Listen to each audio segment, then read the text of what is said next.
Hi மக்களே, இன்றைக்கி வந்து ஒரு சூப்பரான ரெசிபி தான். பூண்டு சட்னி சிம்பிளாக எப்படி செய்யுதுங்கிறத அந்த வீடியோவில் ஷேர் பண்ணியிருக்கேன். ஃபஸ்ட் டைம் பார்க்குறீங்கன்னா மறக்காம சேனலை சப்ஸ்கிரைப் பண்ணிக்கோங்க.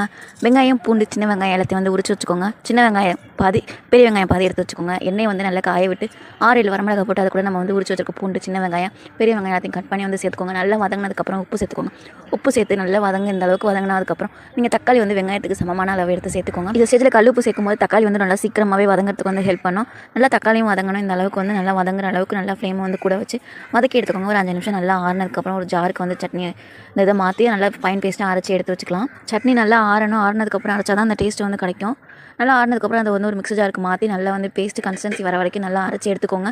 இந்த அளவுக்கு இருந்தால் போதும். இதுக்கு வந்து ஒரு சின்ன தாளிப்பு ரெடி பண்ணிடலாம். கொஞ்சமாக கடையில் எண்ணெய் ஊற்றி அதில் கடுகு, உளுந்த பருப்பு போட்டு கூடவே கருவேப்பிலையும் போட்டு நல்லா வந்து பொரிய விட்டு அதை சட்னியில் ஊற்றிருங்க. அவ்வளோ சூடாக ஒரு தோசையை இட்லியை கூட வச்சு சாப்பிட்டு பாருங்கள். டேஸ்ட்டு அட்டகாசமாக இருக்கும். ஃபஸ்ட் டைம் பார்க்குறீங்கன்னா மறக்காம சப்ஸ்கிரைப் பண்ணி சப்போர்ட் பண்ணுங்கள். நெக்ஸ்ட் வீடியோவில் பார்க்கலாம். வீடியோ பிடிச்ச லைக் பண்ணுங்கள். தேங்க்யூ ஸோ மச் ஃபார் வாட்சிங்.